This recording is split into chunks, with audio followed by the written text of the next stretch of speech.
Alrighties, how's it going, everyone? The audio going okay?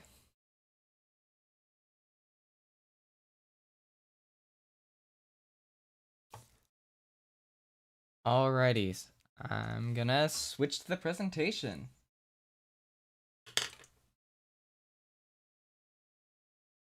Audio is started.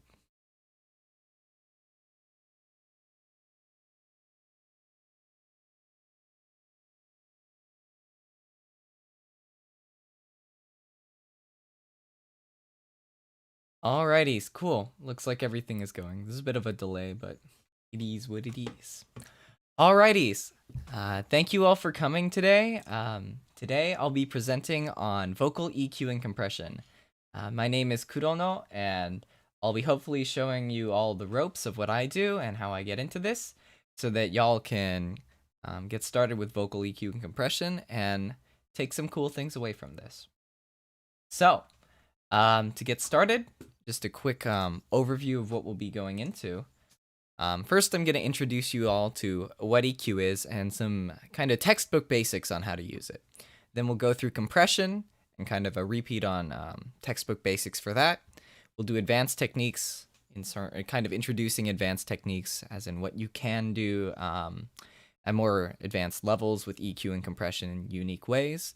And then we'll go into a demo, which will really be the bulk of this lecture / presentation / stream, to really show you guys how this all sounds, how it works, because the main tool when you're a mixer is your ears, not your brain. Well, your brain and your ears. So, jumping right in, what the heck is EQ? EQ, from a technical perspective, is just adjusting the frequencies and the frequencies of a signal track or a vocal track or whatever it may be to adjust the character of vocals in this case. So, for example, you may see this kind of Swiss cheese-like diagram over here. And this is an EQ spread. You can use EQ for lots of things, such as cutting out just kind of any background noise that's in the low end or the low frequencies. Say if there's a really low frequency bump in the microphone or a low frequency hum, you can cut that out and it won't affect the vocals. Or you can boost up the air on the vocal side. I'll be getting into all that in the demo and later slides, but just a quick overview. So generally in your effects chain, you're going to be using EQ basically first. Maybe you might do some denoising, but it's going to be right after time tune, any cleanup, and before any compression. And there's a reason for this that I'll be going into later. So, how do I even do EQ? For starters, if you've been around for just a little bit, you've probably seen this vocal EQ cheat sheet just floating around on Google Images. And before anyone just jumps in and says, it's actually pretty good for getting started. It really just shows you what happens when you cut and boost certain bands. However, when you're looking at this from a, I guess, like, I've never seen EQ before perspective, you may not know what all this means. And so just a quick run through to get you guys maybe in the groove of understanding how EQ works. There are two things you can do with EQ. You can lower frequencies, which is called cutting, or you can increase frequencies, which is called boosting. And the effects that occur when you boost frequencies are above this x-axis here. And the effects that occur when you cut frequencies in these ranges are what's shown below the x-axis here. So for example, if you boost something in the 100 Hz to 150 Hz range, you may be adding warmth or fullness to your vocal, versus if you were to cut in that 100 to 150 Hz range, you're removing boominess or small room resonance that may be in the vocal. Each vocal is different, and it may the signal or the track you get may be affected by the mic quality, the room quality, the treatment, timing and tuning that may have shifted some of the formats or whatnot. So what you need to do in each situation is going to change depending on the vocal you have. So this guide you may not want to do everything at the same time. In fact, you can't. You can't boost the frequencies up here while cutting at the same time. Otherwise, you're getting a net zero. You really just have to do what your ears tell you is right for the vocal. And again, we're going to be going into that in the demo. But as an overview from the technique perspective, there are three ranges for the frequency spectrum on a vocal, and they indicate three main characteristics. And this is kind of the rule of thumb, or this is kind of the broader perspective you may want to approach EQ with, going beyond vocal techniques later on. But basically, the lows will dictate the weight or the fullness of a vocal. That range is generally 0 to 500 hertz, and if you decrease that, you're cutting out a lot of the weight, which can be good or can be bad. And if you increase it, you're increasing the heaviness or the weight. The mids, from around 500 to 200,000, not 200,000, 2,000 hertz, dictate the presence of the vocal. It's where you hear kind of different from the weight, you hear the body of the vocal. Kind of the quirks that make it unique. The timbre really is in this range. And so if you increase this range, you're getting more presence in the vocal. And if you decrease it, you're kind of hollowing out the vocal in some sense. For the highs, from 200 hertz to 100, or not 100, 200, no, not 200. Why am I saying 200? 2,000 hertz to 15,000 hertz. You're getting what's called the brightness section of the vocal. If you increase the brightness, the vocals will quote unquote shine, which you'll hear later. And if you decrease the brightness, they'll become more dull. And depending on the genre, depending on the song, one or the other may be what you want. So, where do I even get EQ? Well, lucky for you, every DAW will have built-in EQ. You can use third-party VST plugins also if you want, but literally, EQ will be built into Audacity, Audition, Reaper, Cubase, Pro Tools. Each DAW or each digital audio workstation will come with its own EQ, which is really great because that makes it much easier and much easier to access this, and it makes it much more accessible. I just realized I haven't been looking at the chat, so let me just take a quick look over on the chat real quick before we jump into the next section. But EQ is everywhere, so don't be afraid to just hop in and get started with it. All right. So, what about compression? Compression is basically taking the loudest parts of a vocal and bringing them down so that you have a more balanced dynamic range on a vocal. It's used usually after EQ on a signal chain, and you can use multiple compressors in series to do very interesting effects. I'll be going over what each tool, each bell and whistle on a compressor will do. Say, like, here's the ratio, attack, release. I'll be going into that in the live demo, but just an overview, in case you want to write down any notes or something. The threshold is this red line, and anything that goes above the threshold is reduced by a ratio. And when that compression, once the volume exceeds the ratio, attack and release. So the attack and release will shape the dynamics of your vocal. The ratio will shape how much compression is happening, and the threshold will shape when it happens. Basically, when it gets slightly loud or always. So that's a quick rundown of what compression is. So a little bit more on compression. I like compressors personally because they shape the vocals in different ways, and they can add color to the vocals. So you may not want all of your gain reduction done by one compressor. You may want to split the work across two to kind of shape the vocals in different ways. Personally, I really like using the C1 here from Waves into the CLA 76 from Waves because I like how that tonally colors the vocals. I think Fome wanted me to demonstrate how to use the CLA76 type compressors a little bit in the stream too. So I'll be showing how to use kind of a standard type compressor and a CLA76 to get the sound you really want out of a certain mix. Another note with the CLA76 and a lot of the other Waves plugins that are analog modeled, you always want to turn this analog switch to off. If you don't, you'll be getting a noise floor in your mix. Basically, a static that will go like shh throughout your entire mix and your entire project file, even if the mix isn't playing. So this can be pretty detrimental to your mix unless for some reason you want it. So you're always going to want to turn this analog setting to off for any analog modeled compressors, be it the CLA76, CLA2A has it, SSL compressor has it, what else has it? Even plugins like H-Delay will have it from Waves. So just keep on the lookout for any time there's this analog switch, turn it to off, get rid of your noise floor. So, a quick overview on advanced techniques before we hop into the demo. So you can use EQ to do more than just initially balancing the vocal, initially shaping the vocal you want it.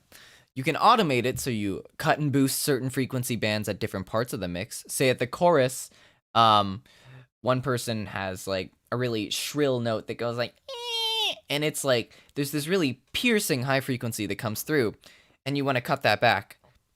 You can set it so you automate only that one frequency down at that one spot. Automation is a whole topic on itself though, so I'm sure that will be covered in other streams.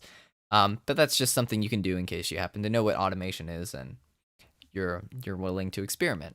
You can also EQ vocal groups as a whole, and I'll be touching a little bit on this, but this is a pretty broad subject, so I won't be going into complete detail on how to EQ different types of vocal groups. That's all mostly ear training, but there are some, I guess, guidelines you can use.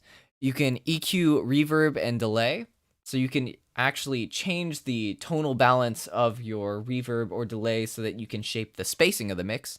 And though not recommended, you can EQ the instrumental you're given if you really want to.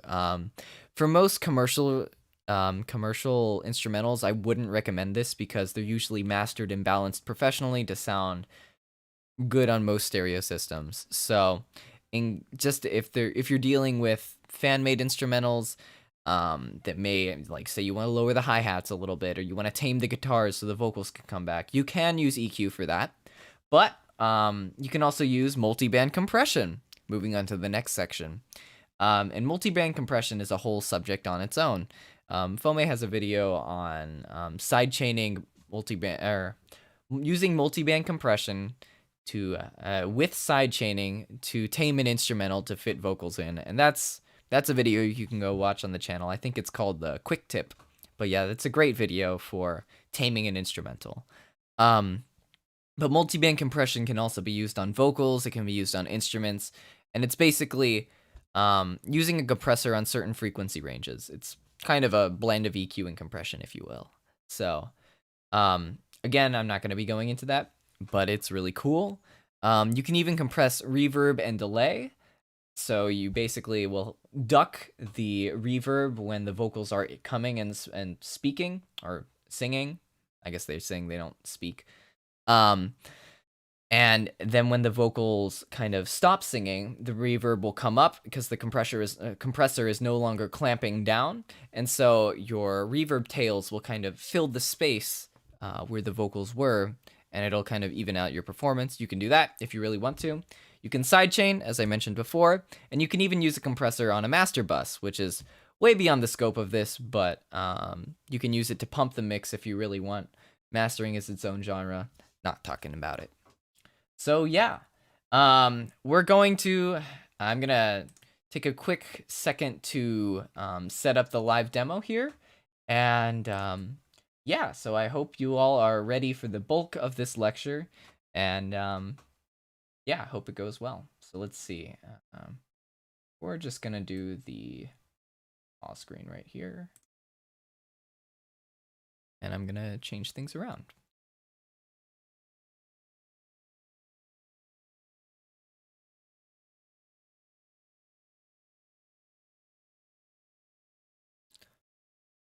Just setting this up. Drag this over here.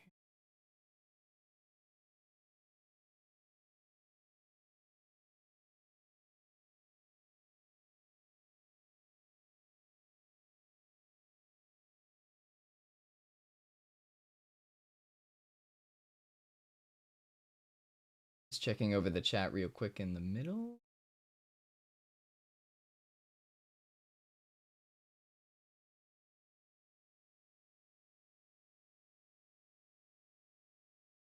Okay.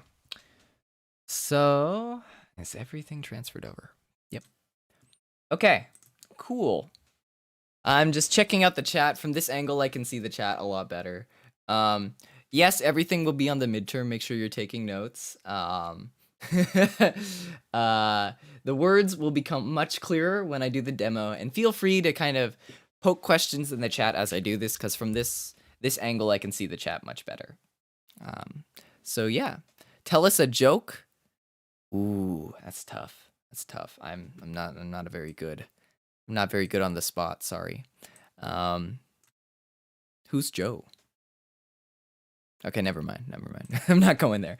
Not going there. Okay, so jumping into the demo. Here, I have a mix, or sorry, it's not a mix. It's the raw vocals for my most recent cover, Hinotori by Takanashi Kiara, and these vocals are tuned, timed, and slightly cleaned up. And I'm going to be using this to demo how we can transform the raws through the process of EQ and compression. And this will give you an idea of what's coming from EQ, what's coming from compression, and what's not coming from EQ and compression. What's coming from doubles, what's coming from just the mic, and what you can do with EQ and compression. Like, you may hear something and you're like, wow, in the mix, you're like a god. Your EQ and compression must be insane. And then you'll realize, listening right now, oh, he just doubled the vocals and it made that effect, because that's what happens when you double vocals. So, yeah, that's how we're going to be going into this. What do you call a VTuber with no model? Isn't that just a tuber? A tuber? Okay. So, I'm going to play the mix, or sorry, the lack thereof of a mix, just so you guys can hear what it sounds like. I'm primarily going to be working on this intro section with just solo vocals, but to demonstrate group EQ vocal compression, I'll be going into this section where there's a lot more tracks. There's a high octave, there's harmonies in both octaves, there's even a little like rap kinda-ish section. But yeah, so without further ado, let's get started. Let me know if the audio is working fine, and if it's loud enough or quiet enough. Again, there's like a 10-second delay on my chat, so it is what it is, but... In the night, underneath the shining stars, where the truth is near and far, I try to reach up for that lost memory. In the land where we pray. So this is completely raw, no effects. Holding the legend way up high. We can hear the voice calling out. Tell me, I can hear it clearly. Tell me all of your unspoken words inside your heart, blazing through life, carving the path for you. And now it's blazing retribution, falling, the raindrops scatter ashes. Dancing flowers bloom to season, crimson, scarlet, red. Through all the multitude of trials breaking, I will show you I will survive. I will live to keep on fighting till the dawn. So that's just completely raw, no effects. You'll see in this section there's doubles on the harmonies. Let me expand this here. You can see these harmonies are doubled. It's calling out. And it's 3-part harmony, so that's just, or 2-part harmony, so that's just what it sounds like. And yeah, so we're gonna jump right into this with showing how EQ works. I mentioned before, there's 3 main parts to a frequency spectrum. There's the lows, the mids, and the highs. You could even break the highs into high mids, low mids. But for now, I'm gonna be demonstrating what happens when you EQ certain, or you boost and cut certain frequency ranges. So I'm just going to set up a band here. I'm going to mute the instrumental, and I'm going to be just setting up a really wide band here. So just hearing the main vocals, this is what kind of the low frequency band is. I'm going to do what's called soloing, so I'm only going to hear this range of frequencies. You can see I'm dragging it around. So we're going to listen and hear what the low frequencies are. It's just this low sound. That's a terrible demonstration, but memory. So we're gonna boost. And in the land where we pray up to the sky, calling the legend where only we can hear. If your headphones don't have a super big frequency range, or your phone doesn't have it, you probably won't be hearing anything as I boost this band. But for those of you on speakers, you'll probably be or monitors, you'll be hearing the low end going like and getting a lot louder, kind of making the vocal more muddy. It's more noticeable. Sorry, yeah, it's much more noticeable over studio monitors. But yeah, you probably won't be able to hear on laptop speakers. I'll be going over a rule of thumb, but most of the time you'll be cutting out these low frequencies anyways. But for those of you on monitors for the demonstration, this is what cutting the lows sounds like. Underneath the shining stars, where the truth is near. I try to reach up for that law. So that's the low frequency band. Most of the time, what you're going to be doing is you're just going to be doing a low cut here, and you're just going to be chopping them off. And the reason for this is there's not a lot of harmonic content in the low range of the vocals. It's mostly just either you bump the microphone stand or this, which no one really cares to listen to that much. The more the body of the vocal, as I spoke about, is up here in the 1000 hertz to 1.8 hertz, depending on where your voice is. So we're going to be experimenting with the mids now, and you'll hear a lot more of the voice now instead of just the low brrr. So here we go, mid-range. Let's just expand this band a little bit. From in the night, underneath the shining stars, where the truth is near and far, I try to reach up for that. So you'll notice it sounds kind of like this brighter radio tone, and sometimes that's what you want. When you dip a little bit lower here, From in the night, you'll hear it's kind of like this almost like stuffy like nose sound. So when you boost it in the context of a whole frequency range, this is what it sounds like. from in the night, underneath the shining stars, where the truth is near and far. It becomes a little bit more sounding, a little bit more almost nasal sounding. And if you boost on the lower end of the mids, From in the night, underneath the shining stars, you get this stuffy where the sound. truth is near and So I'm a little bit late on this, but my cutoff for the low frequency cut. For low octave voices, generally I'll drop it off around 100 hertz. Because sometimes you will want a little bit of the weight of that lower range down there. For higher octave voices, I'll generally go 150 maybe, if it's especially like if necessary, but just 100 is where I generally go. So yeah, usually what you'll see in a lot of vocals, just a note here, while we're on the topic of the low mids, high mids, this range will accrue a lot of mud. So let's listen to this range again, and you'll hear what I say about mud.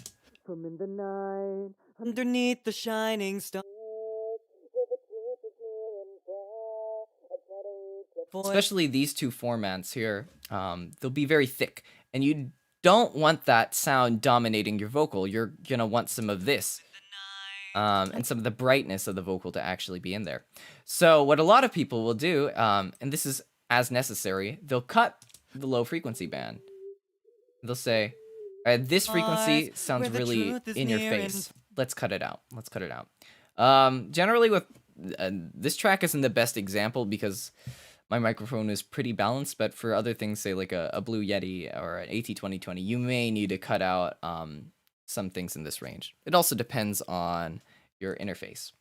So that's kind of my quick overview of the mid-range. Now let's look into the high range. The high range is this shiny range, and you'll hear what I mean by that right now.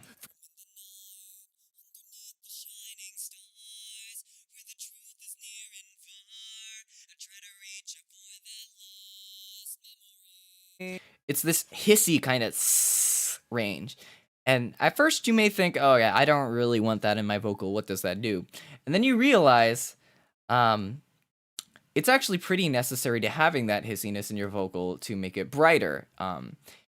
Occasionally, depending on your song, depending on your mixer, you may want to dip it down. But I'll just demonstrate for those who are new to what dipping and boosting or cutting and boosting will do for this range.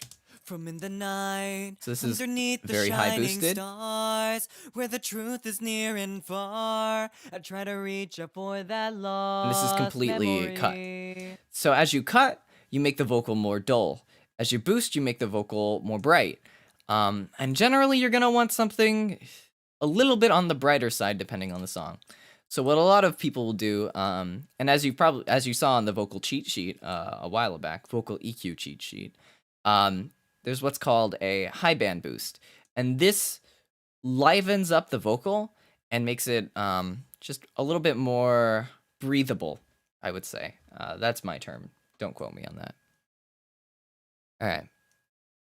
From in the night, So underneath the I'm going to show what happens with this high pass, or sorry, not high pass, with this high shelf and without the high shelf. And you'll notice the difference. Unless you're maybe listening on like, I don't know, a potato, but you shouldn't need like headphones to notice this.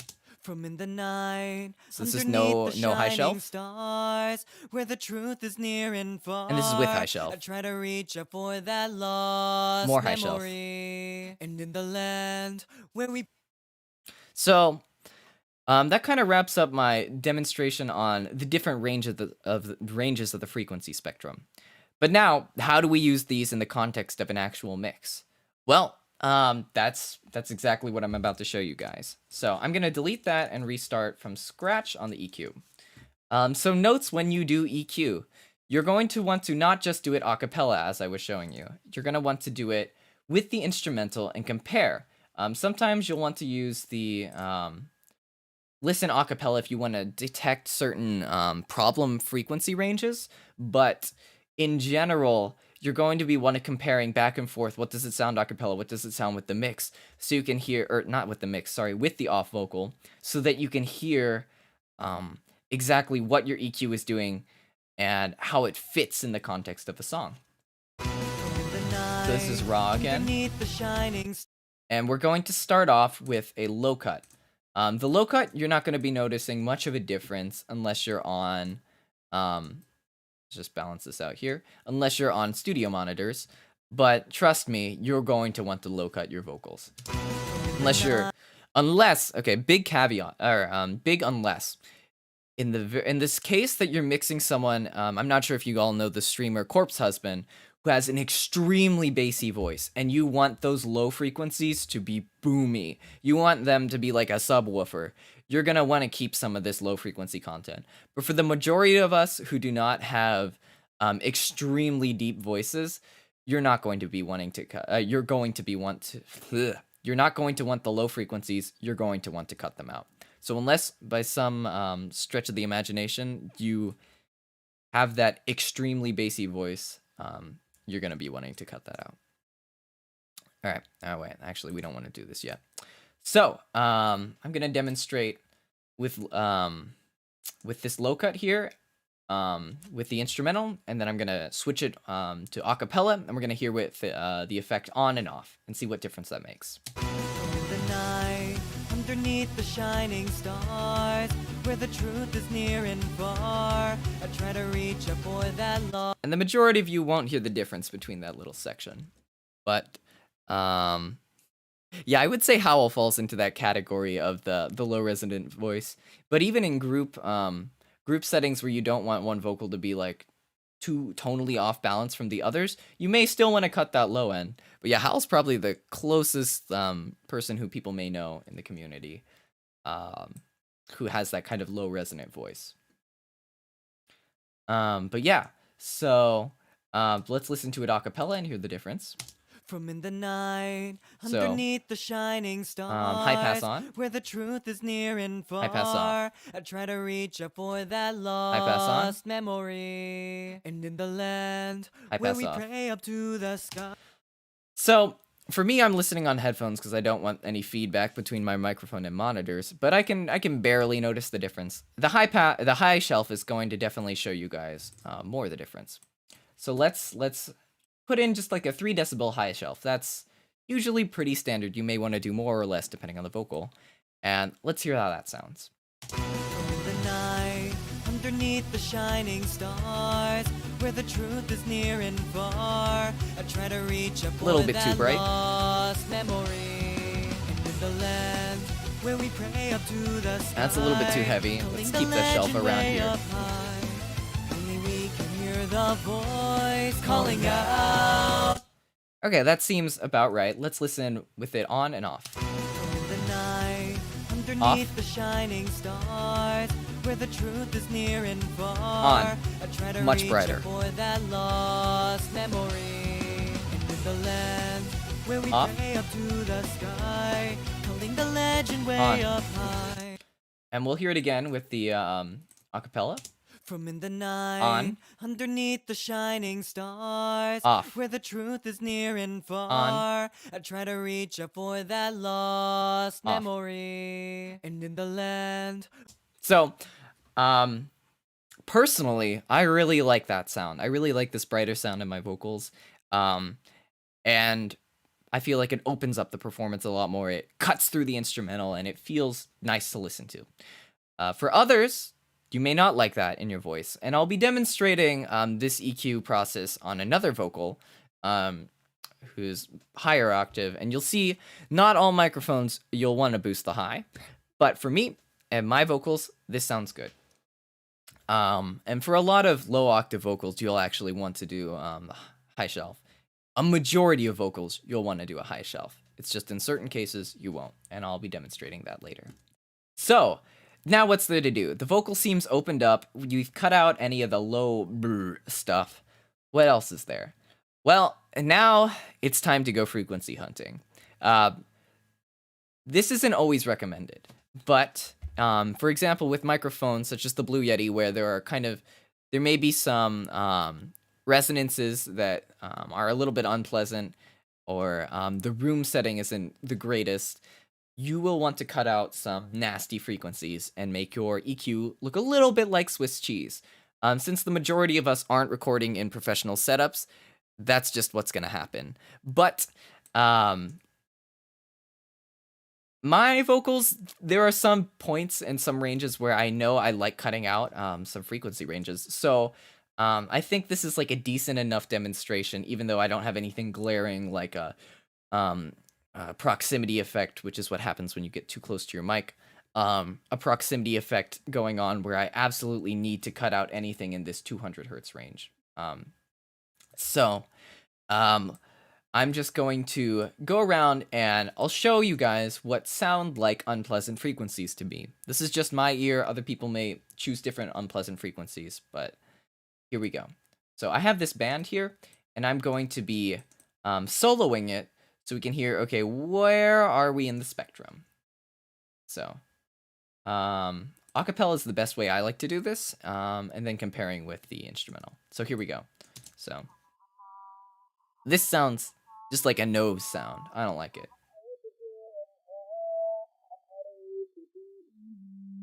This is fine, not terrible.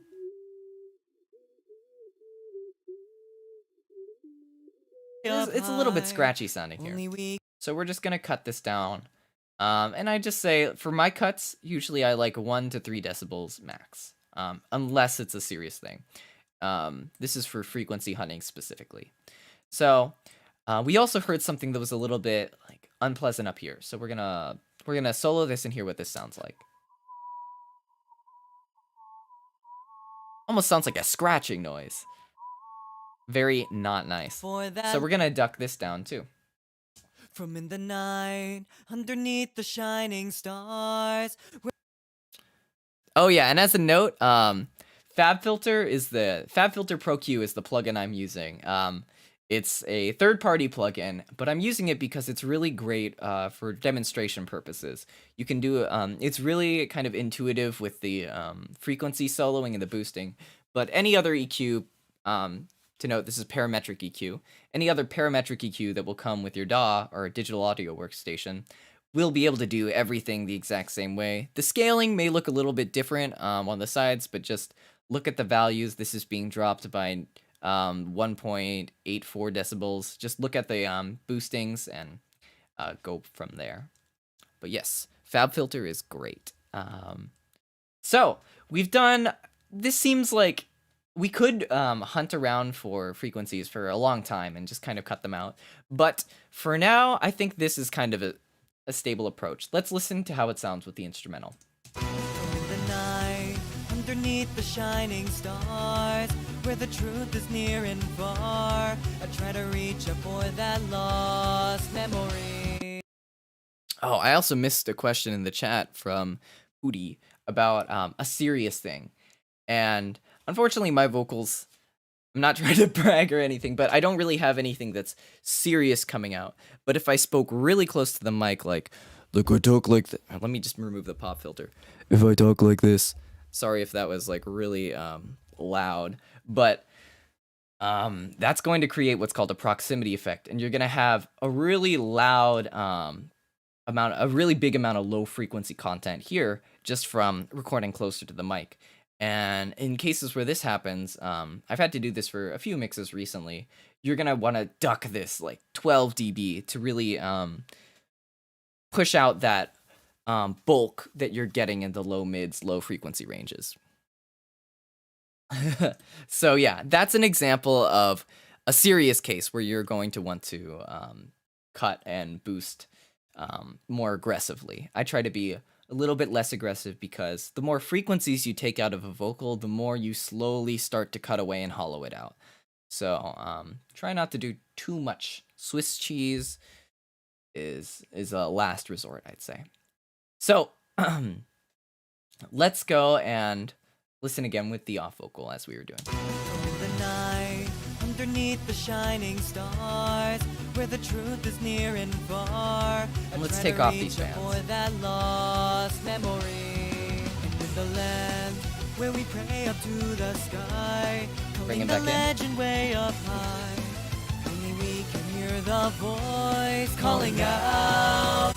It's very subtle, but you can hear these frequencies, just dropping them down a little bit, has kind of opened up the vocal a little bit. There's a little bit less weight. So actually, let's hear exactly what's being cut when we play it with the instrumental. And you'll notice, you may, I haven't actually really tested this, but you may or may not be able to hear the frequencies peaking out while I play it back.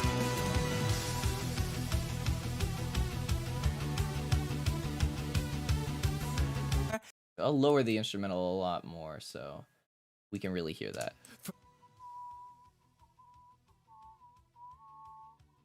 Truth is near and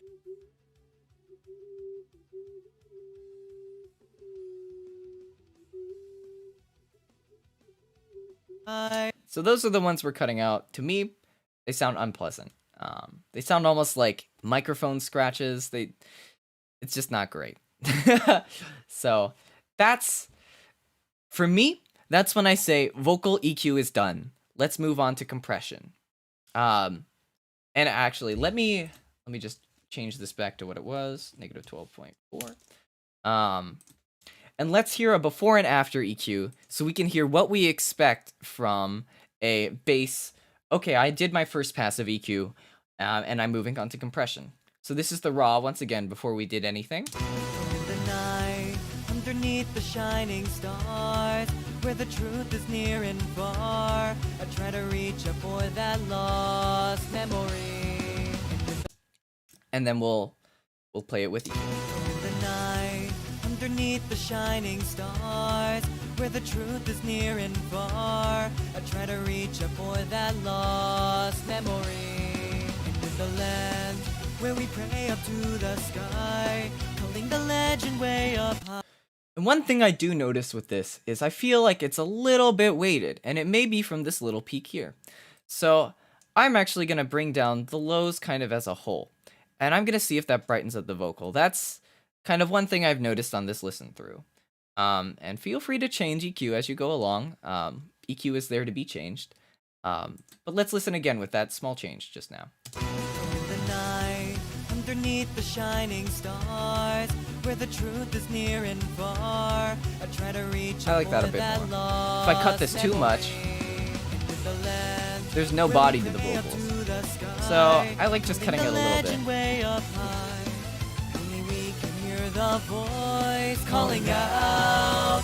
Tell me I can hear it. We haven't EQ'd any of the other vocals yet. They're just there. That's what they sound like.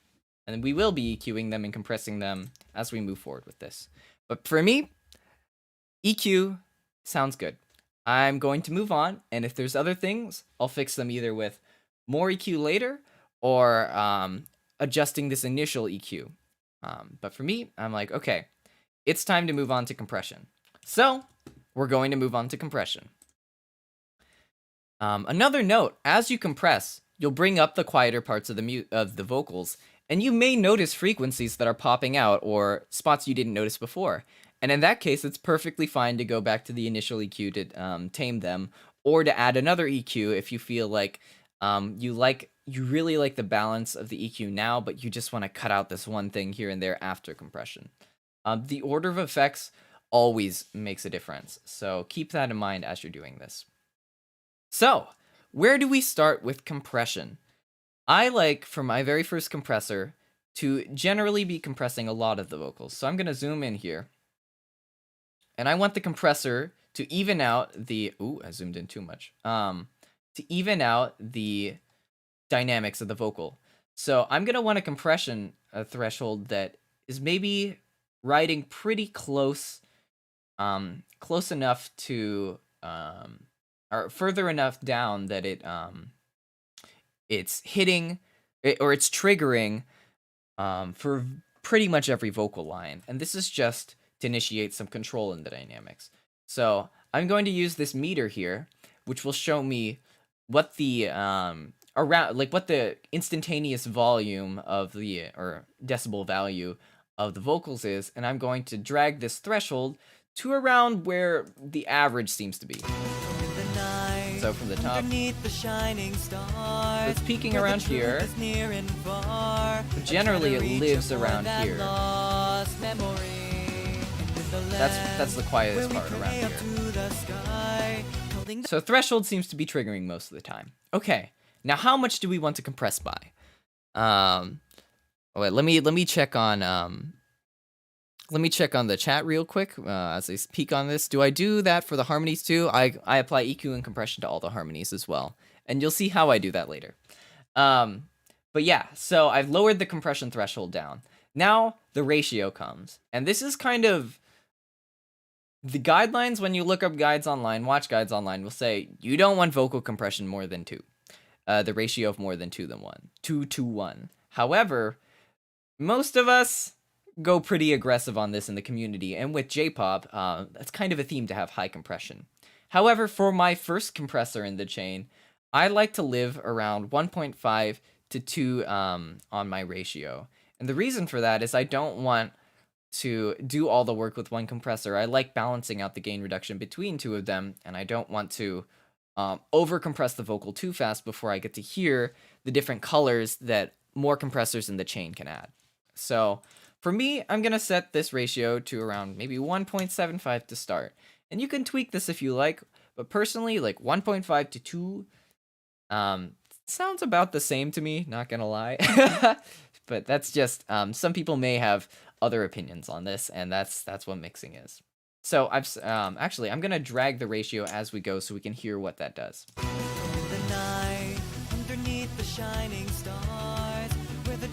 Actually, I'm going to drag the ratio up really high so we can see what happens when we go really hard on the gain reduction.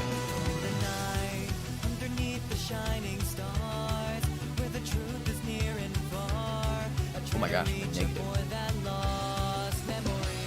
It's very squished now. It's like squeezing out the vocals, and you may hear like, or you may think it sounds processed, but for me, I think it's just too much going on. Too much. So I'm gonna bring this back down to where around I think is good.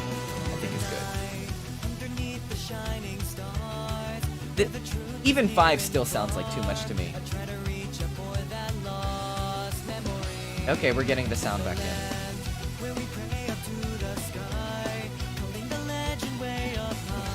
This seems like you're hearing a little bit of the processing going on, but without too much taking over. And to me, that sounds fine. So, moving on to probably the most complicated part of compression, we're dealing with attack and release. And this is hard. This will take you a while to get, so don't be frustrated. Please feel free to ask other mixers for help.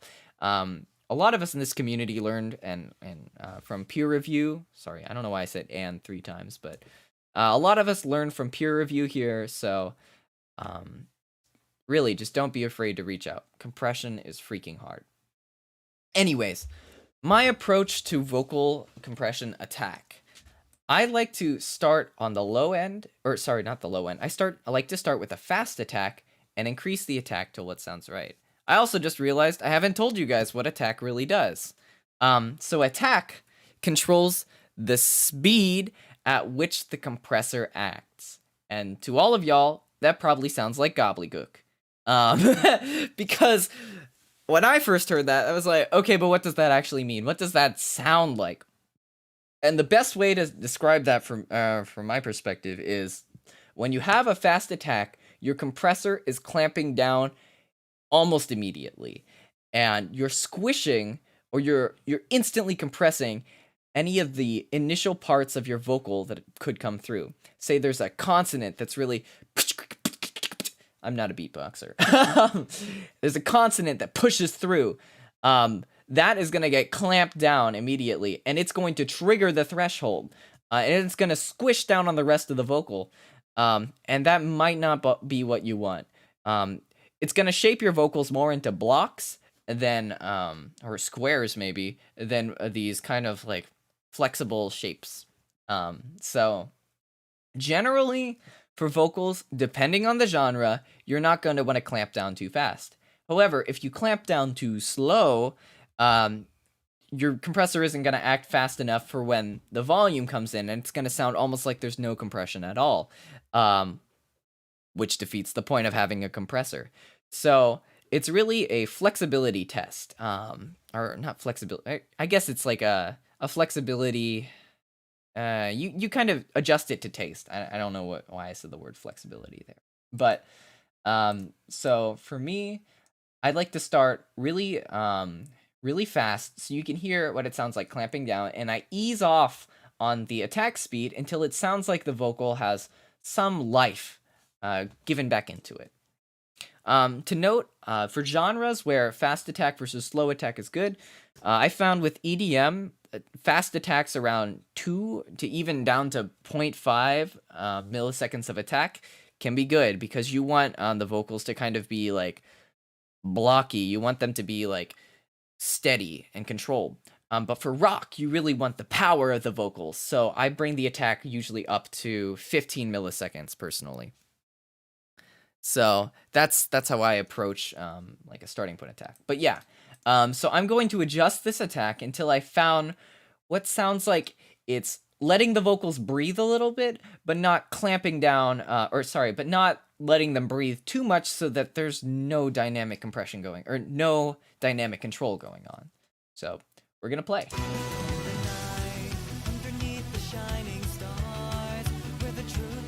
You can hear as I increase it, the vocals become louder because the compressor isn't clamping down as much.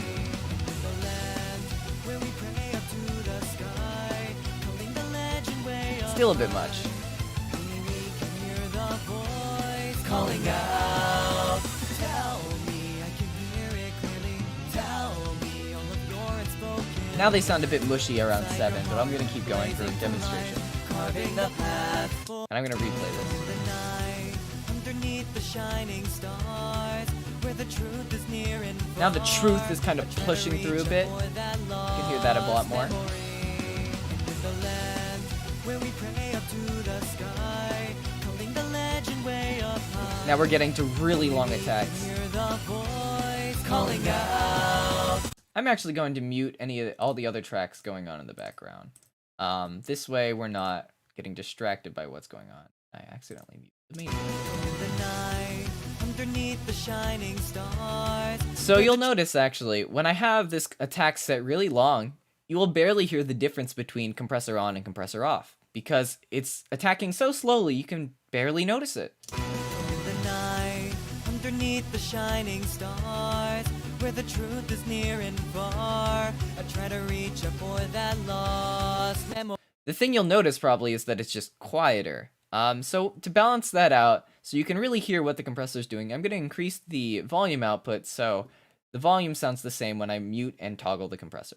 In the night, underneath the shining stars, where the truth Louder, is near and let's just far, balance this I out. try to reach up for that lost memory. And in the land where we pray up to the sky, Hey, this sounds about in right. the legend way up high. So what I just did was called gain staging. Gain staging is really... I'm sorry, I got distracted reading the chat. So I'm just going to answer this question before I go back to gain staging. So am I listening to the consonants when I'm adjusting the attack? I'm listening to the consonants pushing through too much, but I'm mostly listening for, I guess, like, how loud the vocals get. Or actually more of, do they feel too squished is the question I ask. And if they feel too little, too squished, that means my attack is too fast. And if the attack is, or if it feels not squished enough, then the attack is too slow.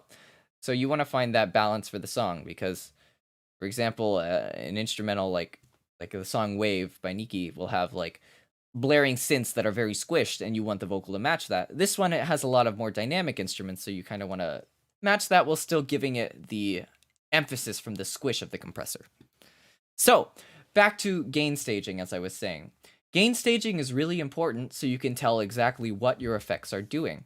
So when I have the compressor off, In the night, underneath the shining stars, where the This is a little truth loud, is actually. near and far, I try to reach up for that lost. when the compressor is on and off, oops, I pressed a button. The compressor is on and off, the volume is the same. So you can detect what's coming from compression and what's coming from, oh, the volume just got louder here. Because your ears can be tricked into thinking louder sounds better when that's not actually the case. So I really recommend whenever you use a type of compressor or something that affects the volume, even EQ sometimes, do gain staging. Listen to the before and after so you're not just messing up the work you've already done. Because, and thinking it's better because it's louder, because that is not always the case. So anyways, back to adjusting the attack. 500 sounds like nothing is going on. Let's bring this, or let's drop it down to the beginning and let's open the vocal up until we can find that sweet spot again. In the night, underneath the shining stars, where the truth is near and far, I try to reach up for that lost memory. And in the land where we pray up to the sky, calling the legend way up high, only we can hear the voice Seems a little too mushy now. calling out. Tell me I can hear it clearly. Tell me all of your unspoken words inside your Around heart, 9 actually sounds blazing good to the me. light, carving the path for you. The reason I'm not going any slower on the attack is because I don't feel like I need to really punch. I don't need to be super dynamic with this. I want it to be forward, but I don't want it to just punch through enough. Or punch through too much. I think 9 is enough. So I'm going to say 9 is good for now. If we hear it's a problem later, we'll fix it later.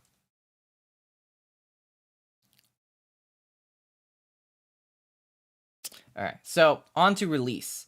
Release is similar to attack, and you're listening to when the vocal opens up and when it closes up. When you have a long release, your compressor is always acting, similar to how when you have a fast attack. So when you have a long release, your vocals are going to sound squished once again. But if you go too short or too quickly on the release, your compressor is not going to act for long enough. And the vocals are going to get loud really quickly. They're going to be like, your compressor is going to act and release, and it's going to cause what can be known as pumping.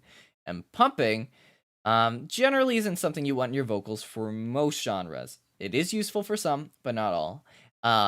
So you want your compressor to compress the vocals so the dynamics are even, but not let off too soon so that it's only compressing the initial attack, or it's only compressing the consonant. It's only going, and then it's like, what's a good example? If I'm singing with a slow attack and quick release, too quick of a release, the vocals are gonna pump like because the compressor is clamping down initially and letting go, and clamping down and letting go.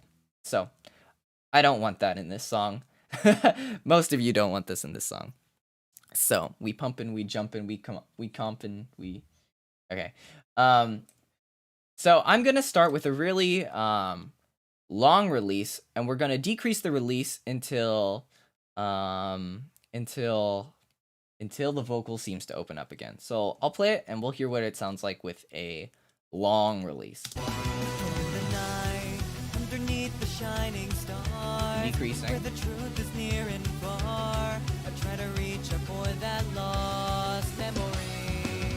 The land where we pray up to still sounds like it's dull. Still sounds dull.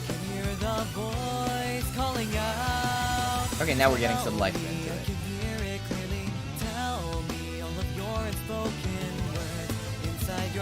Now we're getting a little bit too much volume. Now it's blazing retribution falling. Now the compressor's barely acting because it's releasing so quickly. So we don't, what I listen to personally is how loud the tails of the vocals sound when I do release. And some guidelines for release. 50 is generally like a good quick release or a good medium fast release. And you can go up to maybe 100, 160 if you want to, but anything beyond that is a very slow release. Slow release you'll really like for ballads because you want to smooth over the dynamics of the vocals a lot. But for rock, for any song pop, you're going to want faster releases from the range of 40 to maybe 70 on the milliseconds. Yeah, I'm sorry for the 480p stream. Oh, also thank you for coming, Airy Fish. Yeet. So my starting number for release was very high. It was at like 10,000, and now I've dropped it down to 104. And I'm continuously dropping it down from a higher number to a lower number. For attack, I started at a very low number, 0.01, and I increased it all the way up to like 30 or something, and eventually settled around 9. So for those who cannot see, yeah. So, yeah, 50 to 150 in general for release. Maybe like, if you're really aggressive, maybe even 30 for a rock to up to 70. That's just, yeah. Also, Puri, feel free to try out your question. I may be able to piece it together. We'll see. Or others may know better. We'll see. But feel free to shoot away. So I'm going to go back to compressing in the meantime. I'm going to keep lowering the release. I can hear the volume coming back in now.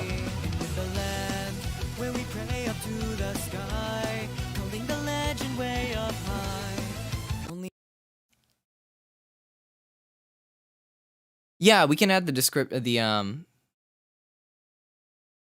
we can add the starting numbers into the description. I actually have a good website or like an article that I read that I can link on there, and that's really good for that. Okay, so for a song where the verses are quieter but the chorus is louder, do you make it even with the compressor, or is that regular gain staging? So the answer is yes. What you can do, and this is a more advanced technique, for a song with very different textures between choruses and bridges and verses, or even different like sections like within those, you can adjust the way a compressor acts through automation. You can have it so I want the verses to be smoothed over, quicker attack, longer release on the verses, and then the chorus I want them to punch. So I'll increase the attack from say 5 to 15. I'll decrease the release from 100 to 90 to 70, somewhere in that range. And I'll say, and it'll make it punchier, and it'll make it sound different. I've actually done that for another song. Unfortunately, I didn't ask for permission to share that here, so unfortunately, I'm not going to be bringing that on for an example. But you can use You can either automate the attack and release individually. So it's like for this section, attack is 9, and this section it's 15. And this section, the release is 100, and this section, the release is 50. Or you could just copy the compressor and have it so one compressor is on during this section, you turn it off, and then the longer attack, then the more aggressive compressor is now on in this section, and the previous compressor is off in this section. Personally, that's what I like to do because messing with the individual attack on and release is a bit funky sometimes. I don't know. I just like copying and doing multiple effects, but that's not very CPU friendly. So yeah, that's how you can use compression and automate the certain settings to get to adapt to a song that has different feelings. So yeah, back to honing around for the release. Again, release is very hard. I'm not even the greatest with it. So I'm just gonna do my best and listen for what I think sounds right. But In the night, underneath the shining stars, where the truth is near and far, I try to reach up for that lost memory. In the land, if I go too much more, I feel like it's squished. Way up high, only we can hear the voice calling out. I like 67. Random number, I don't know. That's what my ears think. Sometimes your eyes and ears can deceive you, but I like 67. I think that's cool. I'm glad I can answer the questions before you can even ask them. Yeah, a lot of us have been down this route, so feel free to just ask away. So, I'm happy with how this compressor sounds. Let's hear it sounds before and after. No compression. The vocals are kind of going like, the dynamics aren't balanced. With the compressor.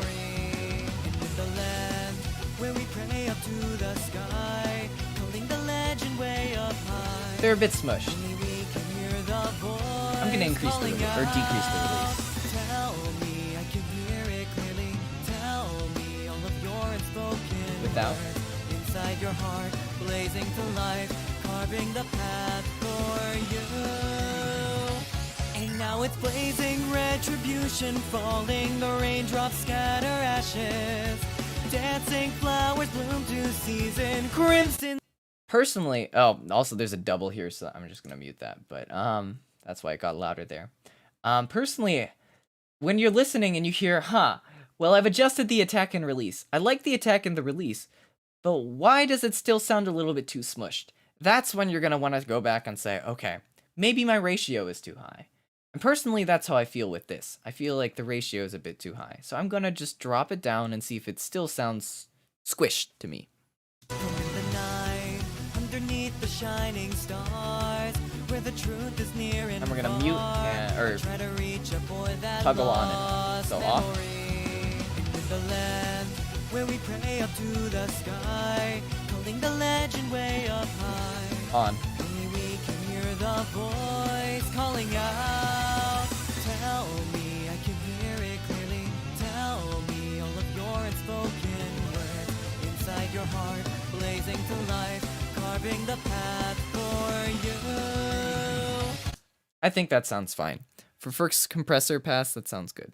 So, any advice for hearing and detecting these changes for people who don't have experience or monitors? I'm actually not even using monitors right now. I'm using my headphones because I don't want feedback. But my advice is, it's kind of generic, but do it a lot. And ask other people for their advice. Because a lot of this you learn, your ears have to adapt to knowing what to listen to. It's going to take time, but my advice is you do it a lot, and probably one of the best ways you can hear exactly what a parameter does, like the attack does or the release does, is if you max it out on one side of the spectrum and max it out on the other, and then you're like, okay, well, maxing it out this way sounds bad, maxing it out this way sounds bad, or it sounds weird, maybe not bad, because you may not be able to really tell if it sounds bad. It might just sound like, I don't know if I like that kind of a feeling. And then just adjust them till you find a middle ground, and then send them to a friend who may be a more experienced mixer, and they'll be like, huh, yeah, like maybe your EQ sounds fine, maybe duck in this frequency range, but your attack, yeah, I think it's a little bit fast for this song still. Maybe adjust it up to, say, this number. Like, they'll be like, oh, you're at 9.66, this needs to be punchier. Let's bring it up to 15. So, and then you'll be like, oh, okay, and I bring it up, and you bring it up to 15, and you're like, okay, 15 sounds good. They were right. I like that. Or sometimes your friend will have advice, but you're like, no, I like it anyways. And so you'll stick with it. And that's how you kind of develop your own mixing intuition. You're like, okay, they said this, I tried this, but I really personally like how this sounds better. And that's where you're like, okay, I guess I'll stick with this and see how it goes. And if enough people tell me that it's bad, then I'll think about it. But if I really like how this sounds, I'll stick with it and keep it up. But yeah, so that's my advice for learning how to really mix in general. There's so many more parameters that come into play with mixing, like saturation, doubling, spaciousness, reverb is that thing is really hard. Don't even get me started on reverb, delay, all that stuff. But EQ and compression are some of the most simple ones that are, I mean, I say they're simple, but they're very difficult on their own to get right. So I forgot quite where I was going with this, but like, just we're gonna be focusing on these because once you get them right and once you get a feel for them, it makes your mixing process much easier. So, okay, let's see. Do you know that there's a trick you can drop down your threshold and you notice? Oh, yeah, that's true. I forgot to mention that. Yeah, when you drop down your threshold a lot, any changes, so this is just to I guess reiterate what Greatest is saying. I personally, Greatest is a great mixer. Like, I look up to them. Thanks for tuning in. If you drop down your threshold a lot, you'll notice the compressor's responses much more severely. So let's do that. Let's listen. This isn't a technique I use a lot, but I should. And yeah, so you learn something new every day. The only issue is when you do that, your compression is going really hard, so I'm going to lower down the off vocal a lot.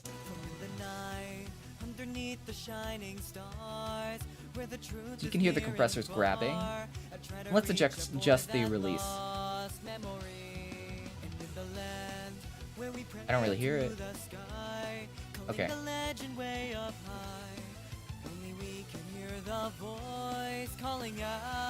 I still like how that sounds. And let's mess around with the attack just for fun on this lower threshold.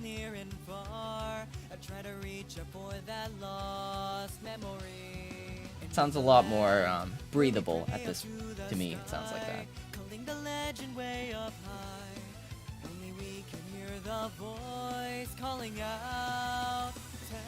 Personally, that feels a little bit squished. I like the 9 I had earlier. But that's a great way. It really accentuates the, let's just undo that stuff to where it was.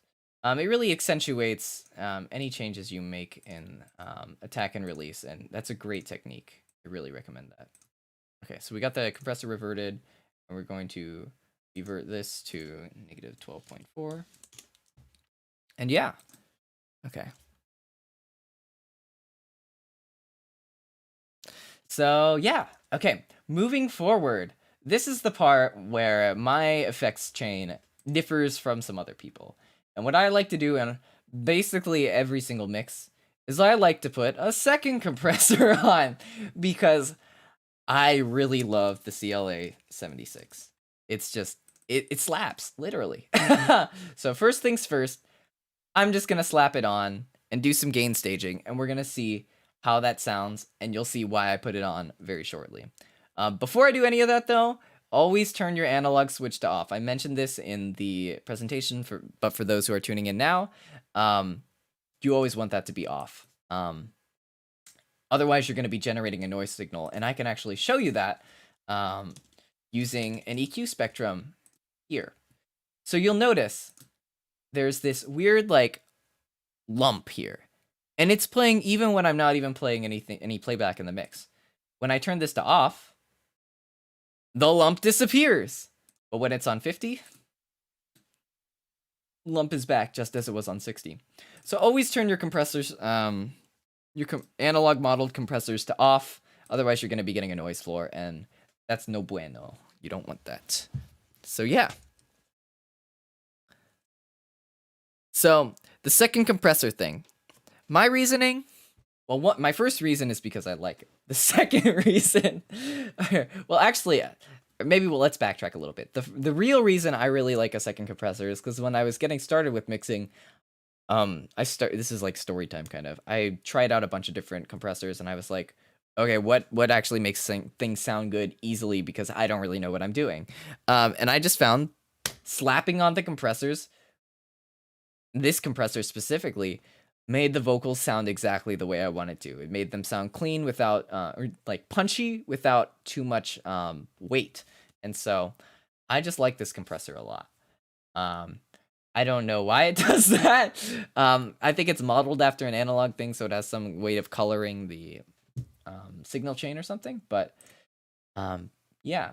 So without further ado, I introduce you to the CLA 76, modeled after the 1176 type compressor. So first things first, gain staging. This is off. Underneath the shining Way louder. Okay, so let's bring this down. Truth is near and far. I try to reach up for that lost memory.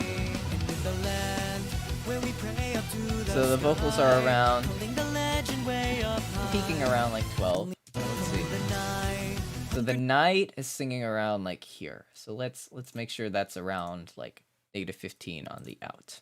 This is a meter here. This will show you what the input volume is, the output volume is, and what the gain reduction is. So let's just check the output of this. This is a bit loud still. A little bit loud.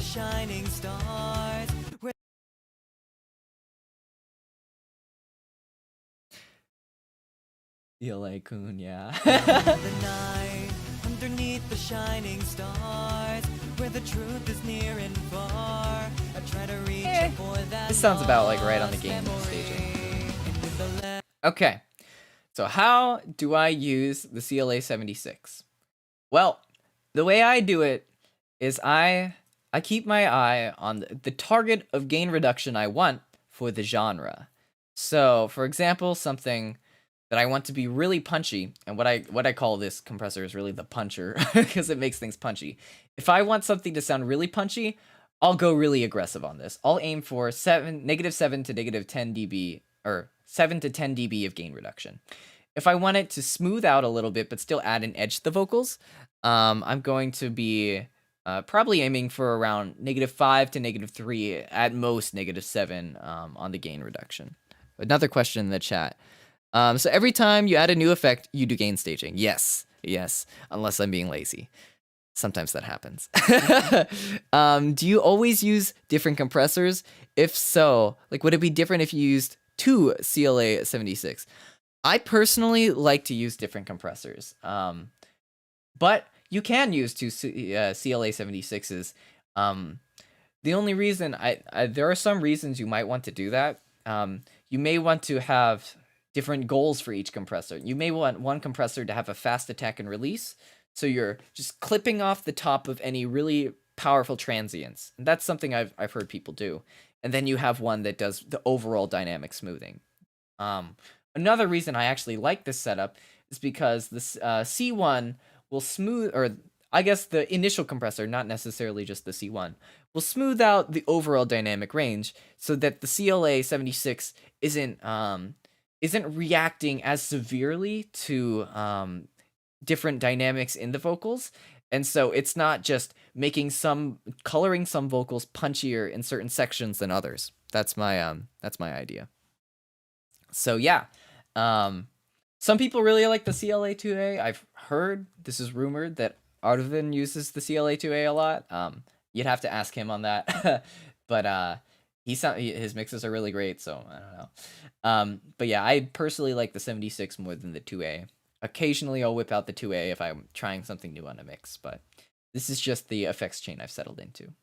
So yeah, to do this, I'm going to aim for achieving my target gain reduction by adjusting the input, and then I'll adjust the attack and release to see what I like. I'm thinking I'm also going to, after I do that, I get the settings I like, I'm going to do the technique Greatest mentioned, where I basically have the compressor triggering a lot, doing a lot of gain reduction, and adjust the attack and release again. This is... The CLA 76 is weird because it doesn't have a threshold and the ratio is controlled here. The threshold is controlled by, or your gain reduction is controlled by ins and outs instead. So it's weird, but it's what you got. So your way of simulating a heavy compression environment is by increasing the input a lot so that the gain reduction is happening to a very severe extent. And then you can really hear how the attack and release are affecting the coloration. The ratio here, I just like to keep it at 4.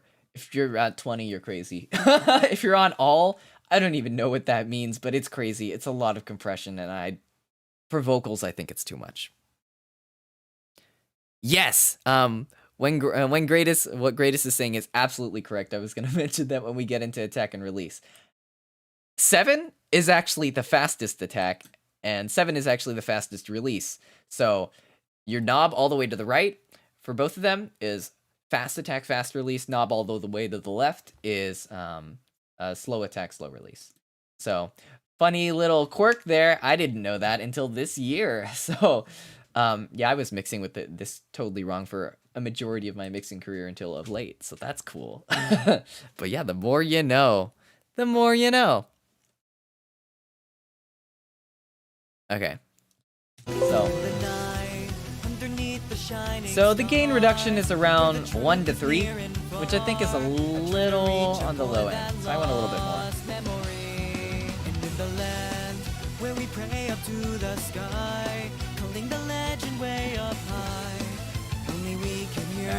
Gain reduction's peaking around -7. I like that. Now the attack and release sound funky. I'm gonna adjust them. So as we did with the previous one, we'll start with very fast attack, which is 7. Very intuitive, of course. Not. And then we're going to decrease this until we hear around where it sounds like it's breathing okay. The night, underneath the shining stars, where the truth is near and far. Still pretty squished.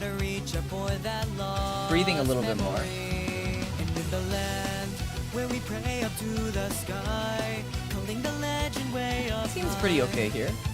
Let's just keep going and see what it sounds like. Calling out, tell me I can hear it clearly. Tell me all of your unspoken This isn't bad. words inside your heart, blazing to life, carving the path for you. And now it's blazing red. Now it's starting to sound a bit mushy. The attack's too slow. So we're gonna bring it down. I liked it around here, but I also thought around here is fine. So let's compare the two.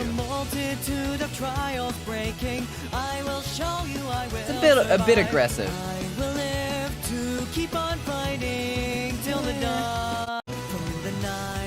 Underneath the shining stars, where the truth is near and far. I try to reach up for that. At least for this section where it's not as punchy, I like this faster attack because it's smoothing things out. So I like this because it's smoothing things out. And I felt like maybe in the later sections I might decrease the attack so that it's attacking slower, so that it's allowing more breathability. But for now, if I lower the attack any more past this, it sounds mushy to me, and that's not what I want out of the compressor. Guidelines for the CLA attack and release. CLA attack and release. Personally, I think that I really go off of ears for the CLA 76. I end up usually not going too far on either side, like between 3 and 5, or maybe between 2 and 6 is the max I'll ever go. Ratios, I never go above 4, obviously, unless it's a special occasion. That doesn't happen often. And release, again, that's really by ear. Yeah, I don't know if I have great guidelines for this. But yeah, I'm glad it's already better to listen to. That's the goal. A lot more listenability comes when you bring in delay, doubling, and reverb and all the space effects. And that's what really turns the mix into the mix. But this is what you can expect to get out of when you put EQ and compression on. So let's jump into it. Release. With release, remember we want to start with very long, so you can bear. So it's squishing, and you want to add the breathability or the dynamics back in as you decrease the release time. So let's go. From the night, underneath the shining stars, where the truth is near and far, I try to reach up for that lost memory. Okay, it's still kind of thick. Where we pray up to the sky, calling the legend way up high. Only we can hear the voice calling out. This is almost a little bit, maybe around here, but I'm gonna keep going. See what it sounds like. Inside your heart, it's getting a lot louder now. Now we're going very fast release. Now it's blazing retribution, falling the raindrops scatter ashes. Now it's releasing a little too fast. Season, crimson, scarlet, red. Through all the multitude of trials breaking. You'll notice when you get a quick release, the vocals become, they get louder a lot quicker. And so you like to have the, for me, I like to have the loudness filling out the space, I guess. But I don't want it to be distracting so that it sounds like, okay, the dynamics are all over the place. So I'm going to bring the compressor back down from this, like, too loud sound to a more controlled dynamic setting. Underneath the shining stars, where the truth is near and far, I try to reach up for that lost memory. And in the land where we pray up to the sky, calling the legend way up high. What about here? Only we can hear the voice calling out. Tell me I can hear it clearly. Tell me all of your unspoken words inside your heart, blazing to life. I feel like the attack here is almost it's almost responding, like it's clamping down a little too quickly. So I'm going to make the attack a little bit longer. From the night, underneath the shining stars. And I noticed it on the tell me line. So only we can hear the voice calling out. Tell me I can hear it clearly. Tell me all of your unspoken words inside your heart, blazing. Okay, I think that sounds fine. Another cool thing about the CLA compressor is that you can see exactly how the compressor is functioning by this gain reduction meter here. When the things, basically this hand is indicating what the compressor is doing. And so you can also visually adjust. So you see, like, okay, I want the compressor to be releasing or responding a lot quicker on the attack, or holding on a lot more with the release. You can adjust that visually too. All right, let's see what else is in the chat. Okay.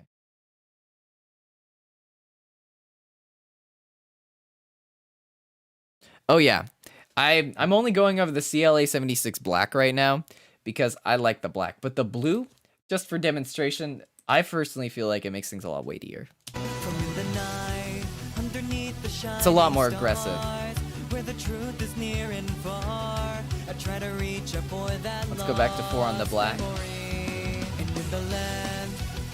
I feel like the black is a lot shinier, personally, but yeah. Blue definitely more punchy, yeah. There's a purple? Alright, I don't have the purple one. That'd be pretty poggers if I did, though. But yeah, so that's how the black CLA 76 works and how I personally use it. I'm not going into the blue because I'm not the most versed in the blue. And each mixer does their effects chain differently. So how I might do it may be different how Fome does it, how Greatest does it, and how like Ozma does it, or how I don't know who else mixes. Eva does it, or yeah. So each mixer has their own pros and cons to their strategy. Some have more knowledge than others. Some, like me, I mean, Fome's been doing this a lot longer than me, so he may have more knowledge in certain areas, but just may not know how I use certain plugins and blah, blah, blah, blah. So I like to think of us as like all of us mixers have kind of parallel with some overlapping knowledge versus kind of like a more like a stacked pyramid approach. So yeah. So yeah, that's compression on this mix. Fome, you do not do it shitty. Your mixes are incredible. But yeah, so now I'm gonna show you guys how this section sounds with EQ and compression on, and then we're gonna take it off and we're gonna hear how it sounds. Or actually, sorry, listen with raw, and then we're gonna listen with effects and see what we can get out of EQ and compression. So raw. Underneath the shining stars, where the truth is near and far, I try to reach a boy that lost memory. And on. In the night, underneath the shining stars, where the truth is near and far, I try to reach a boy that lost memory. You can see it sounds much brighter, much more controlled. And I'm not even mixing with my studio monitors right now. I'm just on my headphones right now. So studio monitors would be optimal, but my hearing may or may not be skewed through this. So yeah, that is my quick introduction to basic vocal EQ and compression on solo vocals. Now, I did mention we're going to be talking a little bit about how we EQ and compress group vocals, or specifically EQ group vocals. So I'm going to show you guys how I distribute my EQ across different tracks. So what I do is called, first you do Control C, and then you go over to your track, and you press Control V on your harmonies, and you just paste in your effects chain on every single one of them. and then there you go. You're done with mixing your EQ and compression for all of your harmonies, all your doubles, everything. It's great. It's efficient. It's fast. I recommend this technique for most people. I'm kind of joking, but at the same time, this is what I do. So, for most cases. However, I just copied on the wrong effect chain. So, okay. I'm kind of joking when I say that. But in reality, a lot of your bass EQ and compression can be copied over. However, when that happens, you'll notice certain things pop up. Sometimes you don't want all the vocal groups to be the same texture. Sometimes you don't want all the vocal groups to be the same frequency balance. And so, especially if you're having a rap section versus a vocal section or a smooth section. So, when I say you can do this, I mean you can do it for the sections that sound similar. But, for example, this rap section, which I don't think I'm going to be getting into today, I'm going to be copying this in, but really, I'm going to want to do different EQ and compression, and that's what I did on this actual cover. But now let's hear it when I've put EQ and compression on every single track, with all of them unmuted. You're going to hear those calling out harmonies coming in now, and they're going to be a lot more crisp. In the night, underneath the shining stars, yeah, my CPU is crying. Hashtag thanks for 16 gigabytes of RAM. And in the land where we pray up to the sky, calling the legend way up high, only we can hear the voice calling out. Harm's so louder here. Me, I can hear it clearly. Tell me all of your unspoken words inside your heart, blazing to life, carving the path for you. And now it's blazing retribution, falling, the raindrops scatter ashes. Dancing flowers bloom to season, crimson, scarlet, red. Through all the multitude of trials breaking, I will show you I will survive. I will live to keep on fighting till the dawn. So, it sounds like, wow, suddenly your whole mix came together. And kind of. EQ and compression can go a long way, and once you get it right for one vocalist, you can usually copy it for a lot of others. However, when you do it on different types of vocalists, often you'll want to EQ differently, but keep compression more or less consistent. There are some special cases where I don't keep compression super consistent between the two of them, at least between attack and release. But you're going to want to use roughly the same attack and release settings on the compression between the vocalists while adjusting the EQ to be unique to each vocalist, their mic, their voice, their room setting. So The only thing, the main thing I find I adjust between vocalists on compression is the ratio and the threshold, or not, sorry, not the ratio, the threshold and the input on the CLA. And sometimes this gain staging, because each track may be recorded at a different volume and you may need to drop the threshold down to where it needs to be. You may want to keep the gain reduction consistent across them. So you're gonna want to have to play around with the threshold, play around with the output, play around with the input, so you can get consistent gain reduction in similar patterns to match the song between your different vocalists. Now, I mentioned that I was gonna talk about EQing vocal groups, and the reason I'm using this example is because I have this high octave going in this song, and I like to EQ my high octaves a certain way because I feel like, as they are now, with just the normal effects on, they poke out a bit more than I'd want. So. And now it's blazing retribution, falling, the raindrops scatter ashes. They have this like almost nasally like, it's like a little bit honky for me to really like, and I want them to be smoothed out. So I'm going to take away from the presence part of the range. So first I'm going to just solo this, and we're going to hear exactly what I'm talking about. So here there they are. They're really sounding, and let's find where that lives. Seems to live around here, high mids, high range. This seems like the body is kind of tamed, seems fine. Oh, there's a tuning error there. So this seems a bit, I don't like that clashing with where the body of my main vocals are. So I'm going to duck that down. I'm going to mute the main vocals, mute the harmonies here, and we hear it. And you'll notice it almost sounds like the vocals get quieter without me lowering the volume. And that's basically what's happening, but I'm carving out so that the body remains, so that it still kind of offers that support to the main vocals. Threshold relate, okay, let's see. So attack and release based on the song, threshold and ratio based on singer.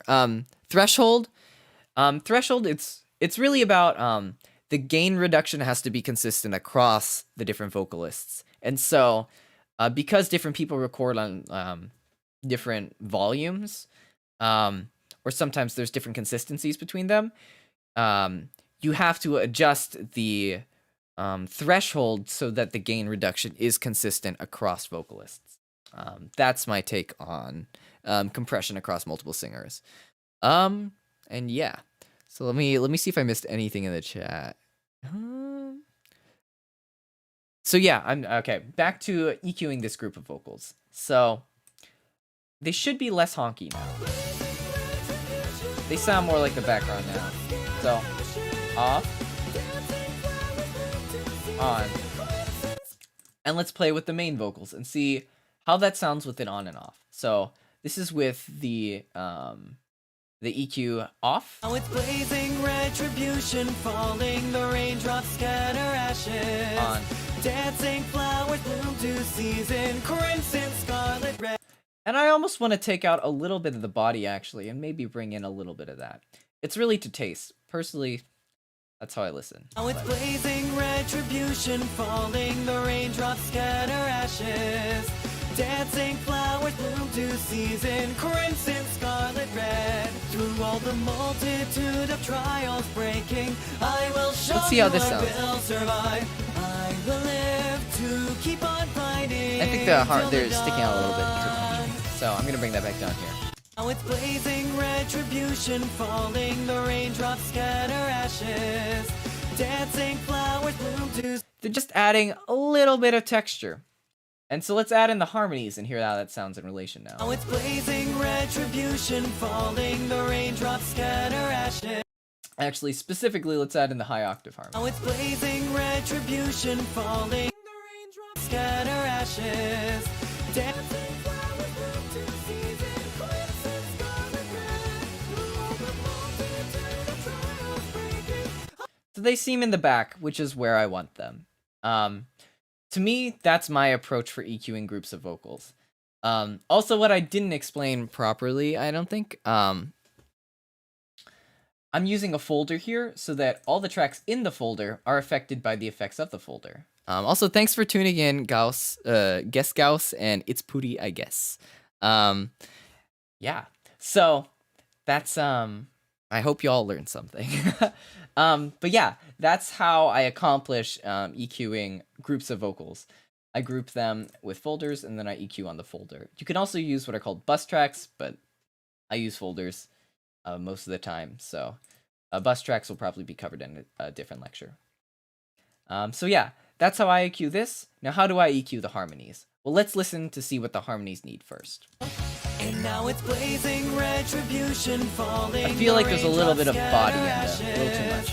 Dancing flowers bloom. So let's listen for where the body is and let's take it out. And now it's blazing retribution falling. This sounds like the body. Ashes. Dancing flowers bloom to season, crimson, scarlet, red. Through all the multitude, and let's add the shine into the harmonies. Breaking, I will show you I will survive. I will live to keep on.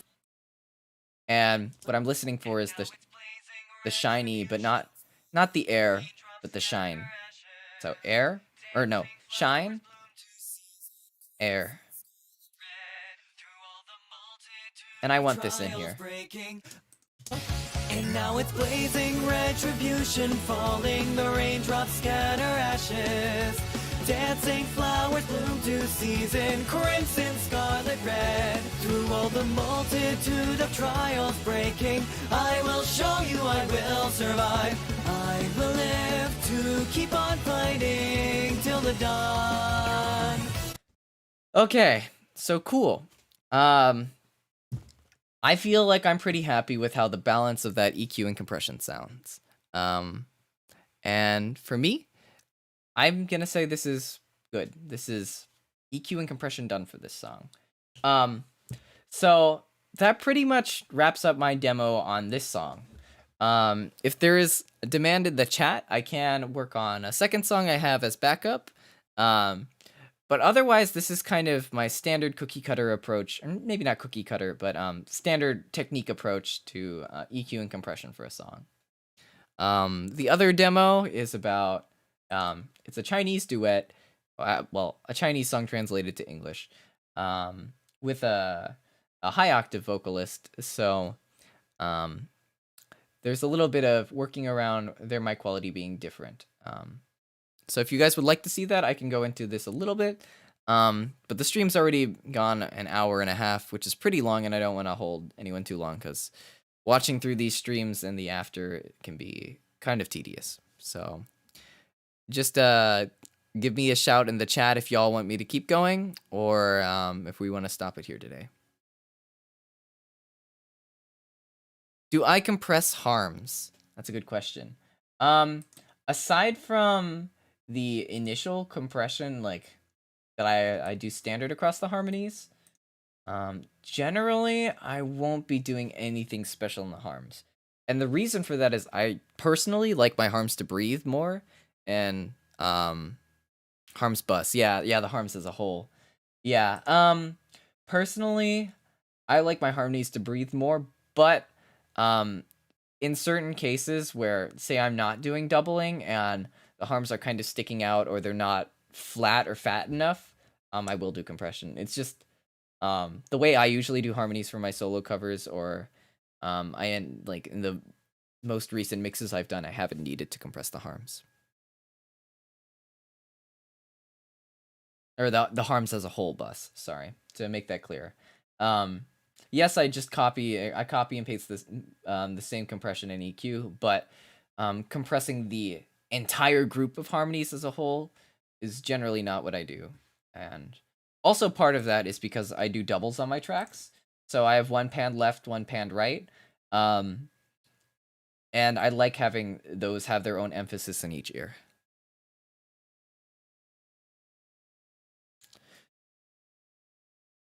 Any effects I add before doing EQ and comp?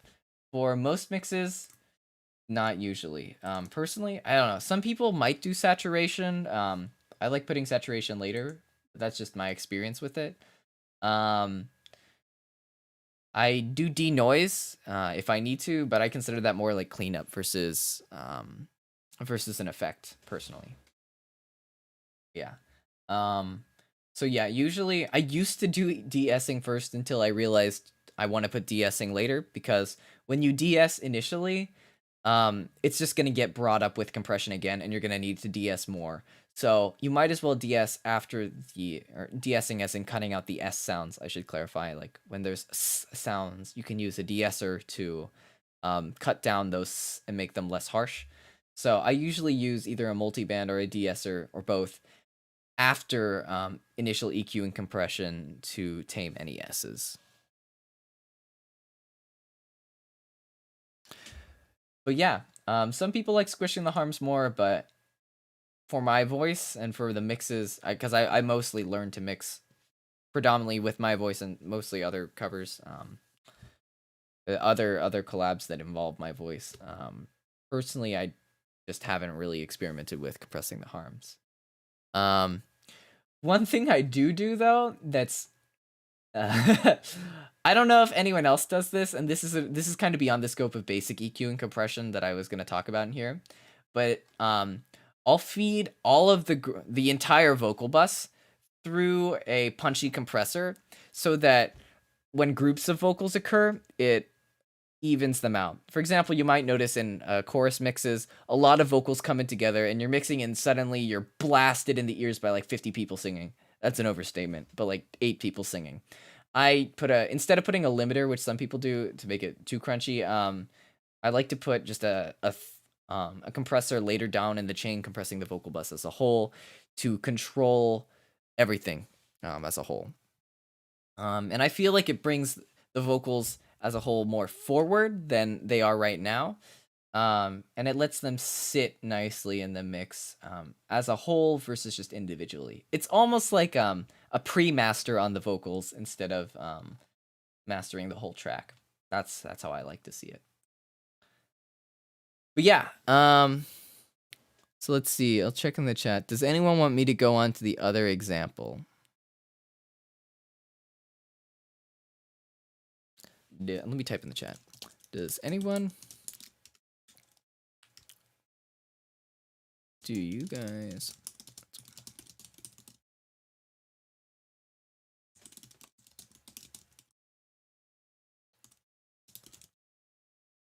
Do you guys want me to cover working with a different voice right now? Or does this feel good to y'all?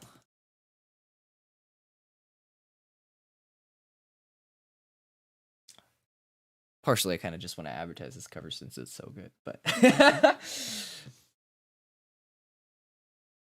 just waiting on the chat to update. In the meantime, I'll just play the song so you guys can get a feeling of what the raws sound like. This is Marrow and Me. As the moon decides that is my fate. In the dream, you're gently holding to my sleeve as to lead me. In the sky, the light she granted me away to be in the dream with you. Then like tears you flowed away. Okay, I'm gonna go through this quickly then, because I see like people are okay with it, but it's getting on the long side. Also, mostly divide group moments on different tracks. So processing's different levels on plugin input. Yeah. Okay. Interesting. Okay. What I do for group moments on different tracks, I usually have automation going on, so I'll have like EQ and compressors come in and off on different sections. Instead of doing the dividing, because for me, dividing is more work than automating things on and off. But yeah, that's my note on group sections for that. Okay, so I'm going to go through. It's funny. My voice I recorded with a bit of proximity effect on this, so this is a good example for cutting out weight. I'm gonna go through EQ on Mero's voice. Compression, I think I've kind of beaten to death with the previous example. So this is a ballad, so kind of the rules of thumb are faster attack, slower release. So That's more simple with this. But let's just go quickly through the EQ on Mero and quickly on the EQ for me, and then quick compression, maybe like lazy compression, and then we'll wrap it up. Okay, so first things first, always low cut. That's how I go for it. And with her mic, there's a lot of hiss, so I don't know. I'm a bit cautious about bringing up the highs. And let's hear how those sound alone. They're a bit hissy. And as I bring them up, the S's become more apparent. So I know I'm going to need to put a de-esser later on in the chain. However, I'm just going to dial back on the highs. Her voice is already pretty bright from the microphone, so I don't think I need to boost as much.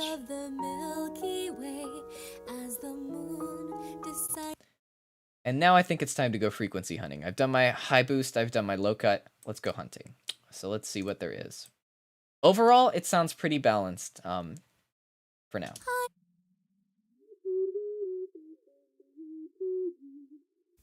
This format is a bit untamed, so I'm gonna. Let's see.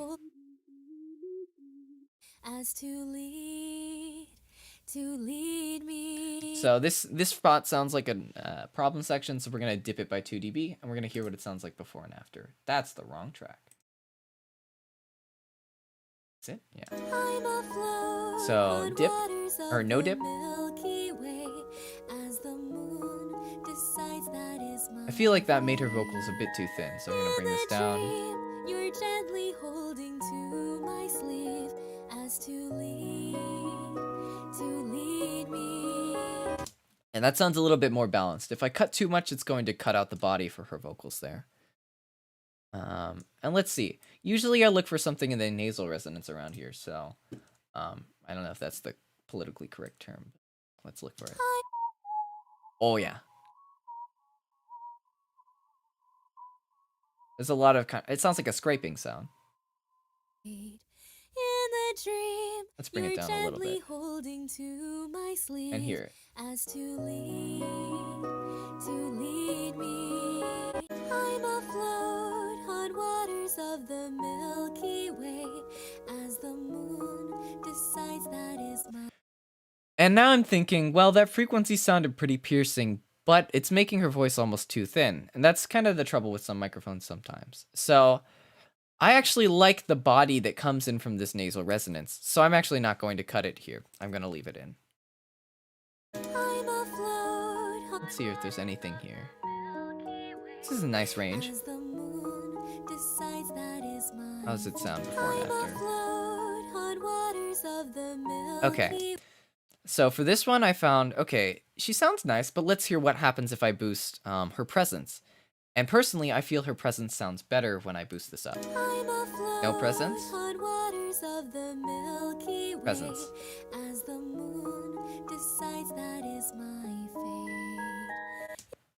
And I'm going to say, okay, I got my high pass in. I've done a little bit of frequency hunting. There's nothing blaring out to me in the low end. I've done a low cut. I boosted the presence. Seems fine on first pass EQ. Let's go on to my vocal.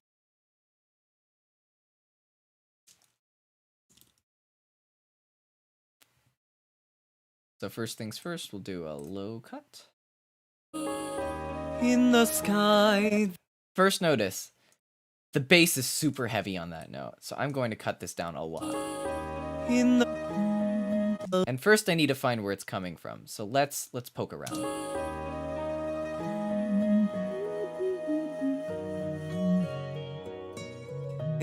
Let's solo.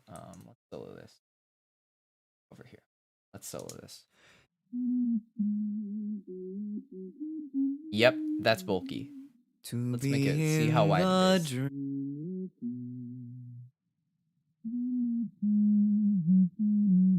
Yeah, this is a severe case, so we're gonna dip this down quite a bit.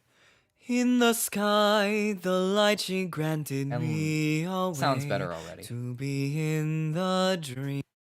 So let's compare with the instrumental. In the sky, the light she granted me away. To be in the dream with you. Sounds better to me already. I'm going to compare because having two vocalists really helps you tune your ears for how they sound to each other. So I'm going to play hers, and then it's going to go into my section. In the sky, the I still light hear she it. granted me away. So we're dropping more. In the sky, the light she granted me away. Okay, To that's be more balanced in now. a dream with you. High shelf. In the sky, the light she granted me away. To be in the dream with Let's see how the high shelf is performing. Let's do it off and then on. In the sky, the light she granted We want the high shelf. How much? away. To be in the dream with We want a pretty severe high shelf on this, I believe, to balance it out. Her voice is pretty bright, so I think I want mine to balance out on that side. In the sky, the But not light that she much. granted me away. To be in the dream with you. Okay, that's probably good enough. I'm noticing, though, there's some kind of bulk in the voice that I still don't really like. So I'm going to listen for it.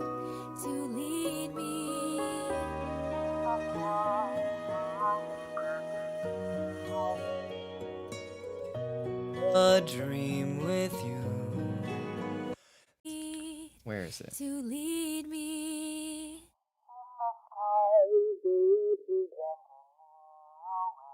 I think it's here.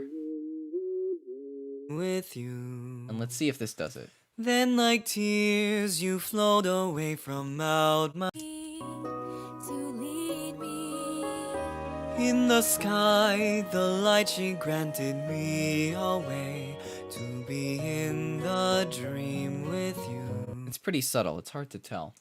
And sometimes that's the case.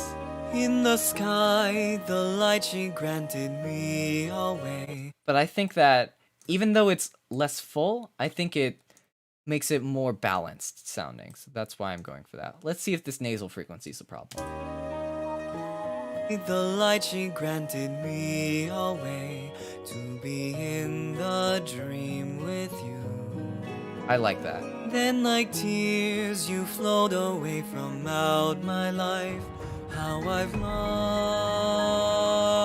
think loved. the nasal frequency is a good cut on my voice there.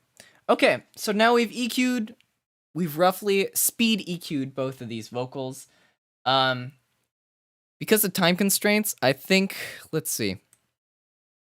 We're about to hit 2 hours. I want to keep it under 2 hours, so I'm just going to speed run compression here, and we'll hear how that sounds.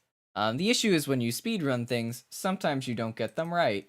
So we're just going to do our best. We're going to drop the threshold down pretty low so we can tune the attack and release as fast as possible. And we're going to guess a threshold of around 1.5 because it's a ballad. Hot waters of the Milky Way. The 16.8. Decides that is my fate. In the dream, you're gently holding to So, my sleeve. We're just gonna, this is quick attack. Float hot waters of the Milky Way as the moon decides that is my fate. Increasing. In the dream, you're gently holding to my sleeve. Seems like it's letting go a little too quickly. To lead me. In Float hot waters of the Milky Way. I like this. Let's hear the release, super long. And let's increase the ratio so it's more noticeable.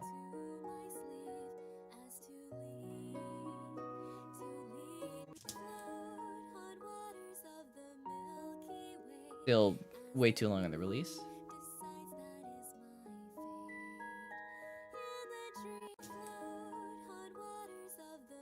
I think with this ratio, it's a bit too detrimental to really tell.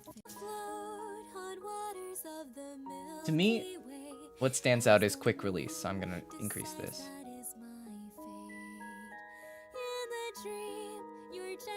And 100 feels smooth enough.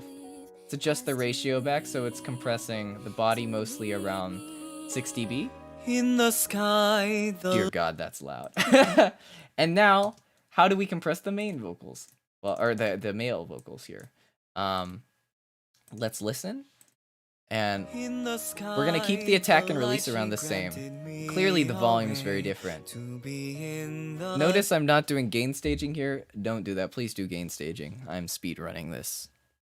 In the sky, the light she granted me away to be in the dream with you. And let's just test the gain staging. In the sky, the light she granted me away to be in the dream with you. Then like tears you flowed away from out my life. How I've lost. Alright, gain staging sounds to be set around right. In the sky, the light she granted me away to be in the dream with you. Threshold is Then like bit low. tears you flowed away from out my life. How I've lost. Interesting. Okay. Well, it's really hard to tell because the two vocals are pretty loud here. This isn't the most prepared example, but I'm gonna play now with initial compression on and let's see how it sounds. Holding to my sleeve as to lead Let's balance this back to where it was.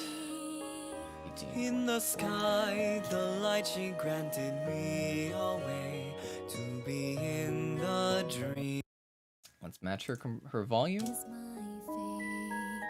In the dream, you're gently holding to my sleeve as to lead me. In the sky, the light she granted me away to. And for this, it's pretty smooth. I may not even use my CLA 76 here because I like how that sounds. So, that was my speed run on matching compression and EQ between two vocalists. I'm sorry I didn't really explain the stuff, but like the process behind it. But please let me know if you have any questions in the chat, and or feel free to message me if you have any questions on the demonstration as a whole or EQ and compression as a whole. And I'd be happy to answer them when I find the time.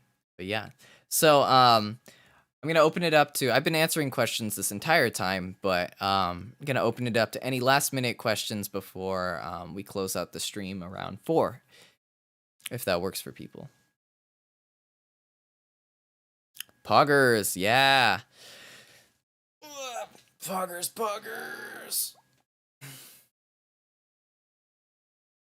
And I'll just keep nah, I'm not gonna play it in the background. So yeah. Let me know your questions. Send them at me. I feel like I've answered a lot on the way here, but feel free.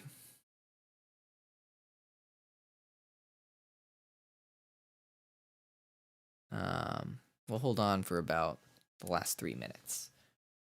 What can I do in the background?